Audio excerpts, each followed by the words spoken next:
하셨더라. 아멘. 오늘 말씀의 제목은 모든 좋은 것을 함께 나누라입니다. 어제 말씀에 이어 오늘 말씀도 화목제에 대한 추가 규정을 말씀하고 있습니다.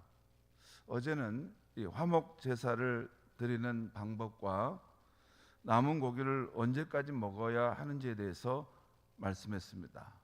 그러니까 감사로 드린 화목제는 그날 당일에 다 먹고, 또 서원과 또 자원하여 드리는 화목제는 이튿날까지는 함께 나누어 먹되 3일째는 다 소각하라라는 말씀을 했습니다.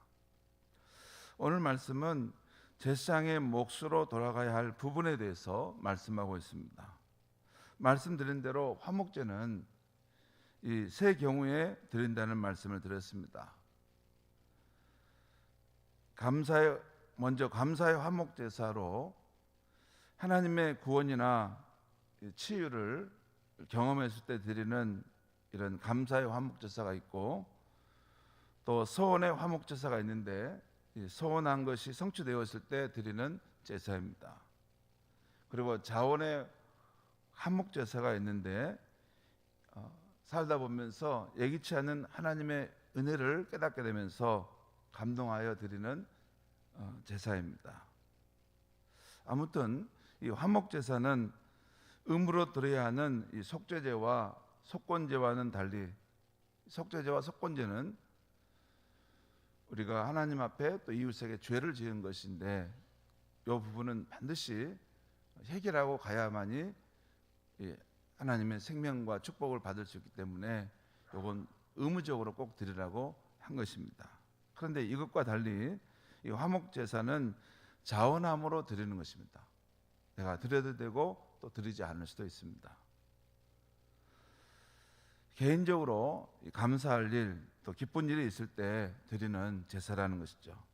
오늘 신약시대의 경우로 말씀드리면 감사한 일이나 기쁜 일이 있을 때 드리는 감사헌금이라고 할 수 있겠습니다.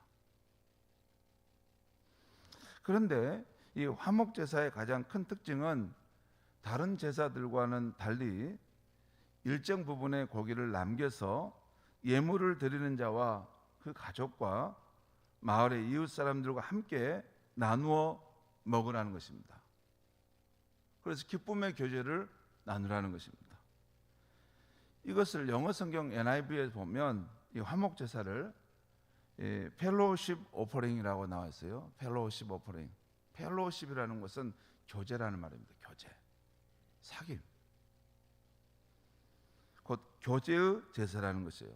그러니까 영어 성경은 이 우리말 화목 제사를 펠로우십 오퍼링, 교제의 제사라는 거예요. 교제의 제사. 그렇게 영어를 읽는 사람들은 그렇게 해석하는 것이죠.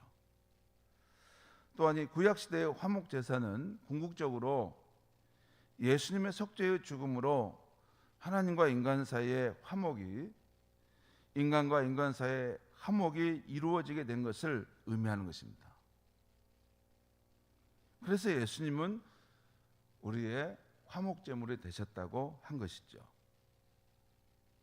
요한복음 6장에서 예수님은 자신의 몸은 참된 양식이요 자신의 피는 참된 음료라 하시면서 하늘에서 내려온 생명의 떡인 자신을 먹는 사람은 영원히 살 것이라고 하셨습니다. 하늘에서 내려온 생명의 떡인 예수를 먹는다는 것은 예수님께서 우리 안에 들어오시고 우리도 예수님 안에 거하게 된다는 것입니다. 그것을 눈에 보이는 어떤 증거로서 하는 것이 우리가 성찬이지 않습니까? 성찬은 우리 성도 간에, 성도가 그리스도와 한 몸이 되고 또 함께 이렇게 살아가는 것을 눈으로 보게 하는 것입니다. 그러니까 그리스도와 성도와의 관계, 또 성도와 성도의 관계는 이렇게 한 몸과 같이 그리스도가 우리 안에 들어와 계시고 또 우리가 그리스도 안에 함께 살아가는 우리의 생명, 영원한 생명은 그리스도 안에 있다는 것을 재현하는 것이 성찬의 의미입니다. 아무튼 어떻게 그리스도가 우리 안에, 그 생명이 우리 안에 올 수 있었습니까? 예수 그리스도께서 우리를 위한 화목제사가 화목제물이 되어 주셨기 때문에 그분의 생명을 우리가 부여받게 될 수 있었던 것입니다.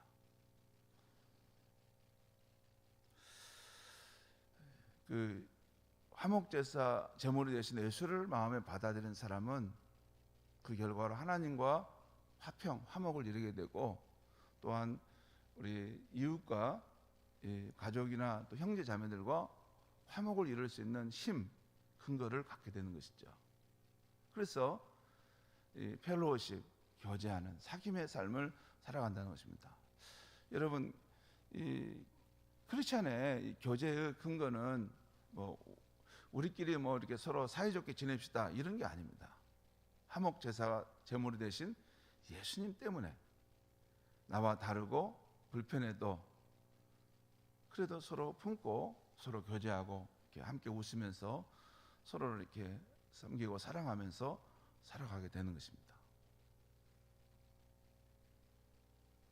이렇게 이 화목제사의 의미를 계속 묵상해 보면 영적인 의미가 아주 깊어져 갑니다. 오늘 아침 말씀은 이 화목제사를 드릴 때 예물로 드리는 고기의 가슴과 오른쪽 뒷다리를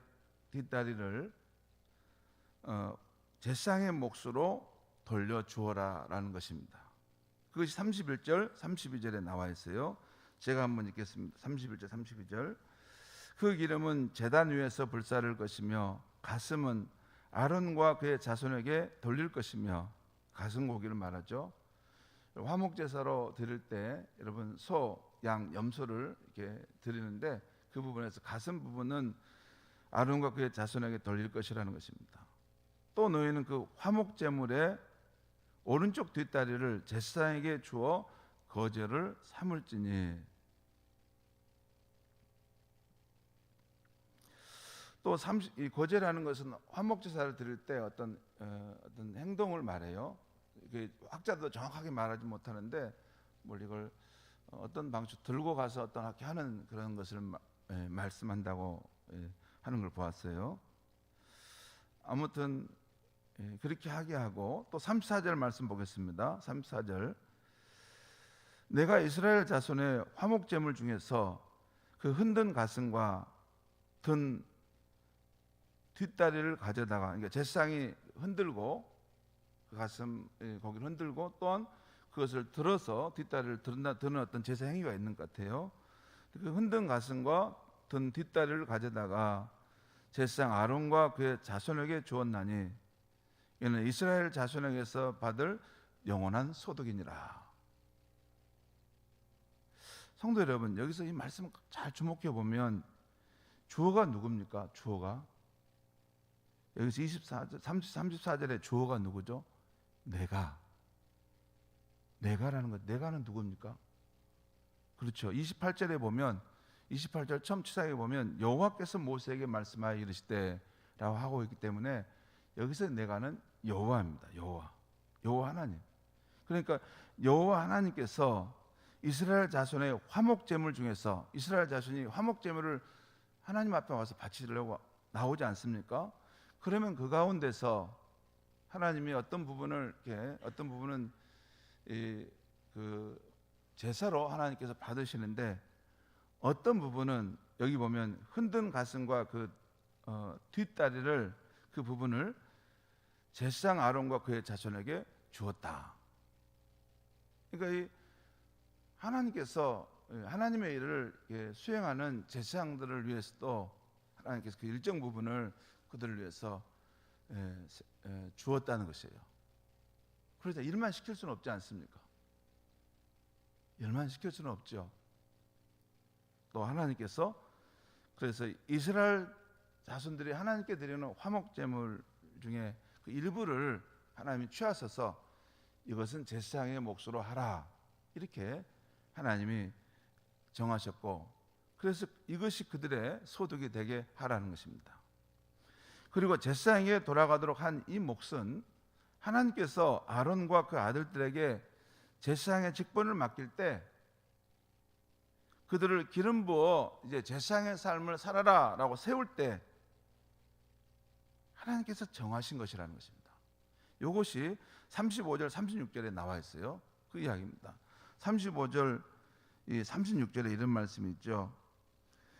이는 여호와의 화제물 중에서 아론에게 돌릴 것과 그의 아들들에게 돌릴 것이니 그들을 세워 여호와의 제사장 직분을 행하게 한 날 곧 그들에게 기름 부은 날에 여호와께서 명령하사 이스라엘 자손 중에서 그들에게 돌리게 하신 것이라 대대로 영원히 받을 소득이니라. 그러니까 화목제물의 일부를 제사장 역할을 하는 그들에게 소득이 되게 해서 그들이 그 제사장직을 계속해서 해갈 수 있도록 하라는 것입니다. 여기 보면 그런 말씀 있죠. 그들에게 기름 부은 날에, 그들을 이제 안수해서 세우는 그 날이죠. 제가 목회의 길을 가게 되면서 저희 부모님이 염려를 하시더라고요.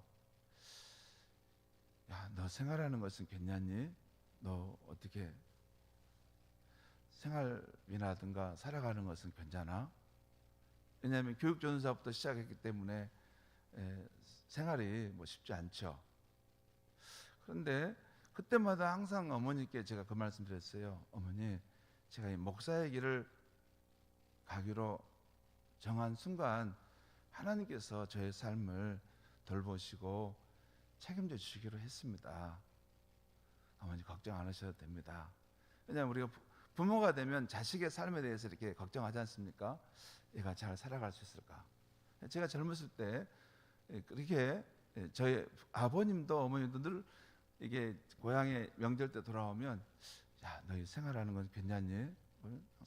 걱정하지 마세요. 하나님께서 이 길을 가게 된다고 결정할 때 책임져 주시기로 했으니까 하나님이 맡아 주실 겁니다. 늘 이렇게 말씀드렸고 지금도 그 마음은 변치 않습니다.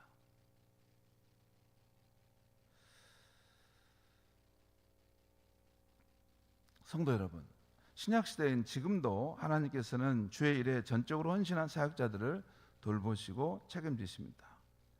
살아계신 하나님이라면 그렇지 않을 수 없죠.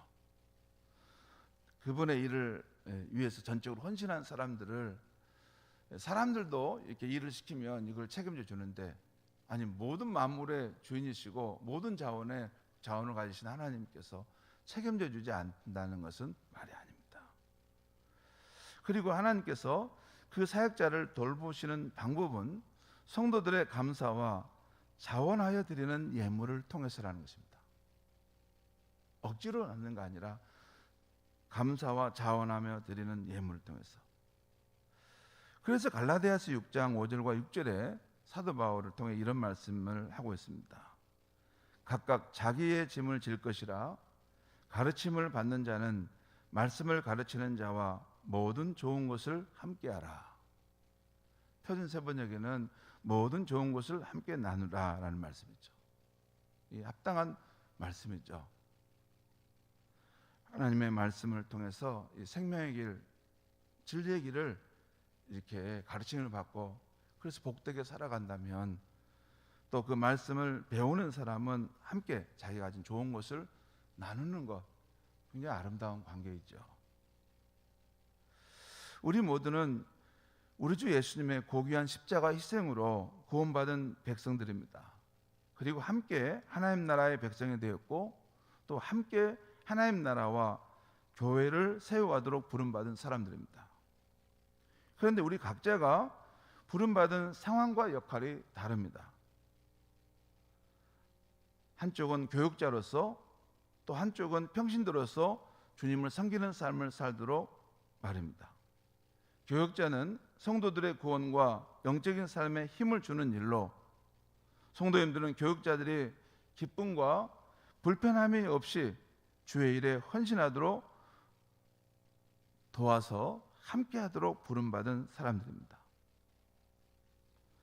교육자인 저희들은 하나님 맡겨주신 성도님들을 더욱 사랑하고 더욱 열심히 말씀과 기도로 건강한 영적인 삶으로 나아가도록 인도해 가는 것이죠. 그리고 성도님들은 저희들을 격려와 사랑으로 섬겨주심으로 섬겨주시는 것이죠. 그런 모습은 또 하나님께 영광을 돌리는 것이라 하겠습니다. 그리고 하나님 나라의 복음이 이런 우리 아름다운 이 관계를 통해서 더욱 힘있게 또 우리 이웃에게 전해질 수 있게 될 것입니다. 이 말씀을 준비하면서 참 삶이란 신비하구나 하는 생각을 했어요. 여러분, 우리가 살아갈 때 내가 왜 이 배우자와 만났을까? 왜 이 사람이 나의 남편이 되고 나의 아내가 되었을까? 또 어떻게 이 아이들이 나의 자녀가 되었을까? 또 내가 살아오면서 내가 왜 그때 그 사람을 스승으로 만났을까? 이런 것들은 참 신비합니다. 우리가 다 알 수 없는 세계예요. 저도 이렇게 많은 교회에서 어떻게 제가 이 순천 은성교회를 담임하는 담임 목사가 되었을까? 또 여러 성도님들도 꼭 이 교회를 꼭 나와야 될 이유가 없을 수도 있습니다. 그런데 어떤 계기가 돼서 이곳에 우리가 와서 함께 한 사람은 목사로서 또 한 사람은 성도로서 이렇게 만나서 서로 하나님 나라의 그러한 길을 가고 있는 것이죠. 여러분, 이 모든 관계 속에서 이건 참 신비한 것인데 보이지 않는 하나님의 인도하심과 섭리가 있는 줄 믿습니다. 여러분, 부부가 살 때 늘 계속해서 이 사람이 정말 나의 짝 맞아? 나의 배우자 맞을까? 그렇게 살아가면 행복할 수 있겠습니까? 우리가 다 알 수 없는 것입니다.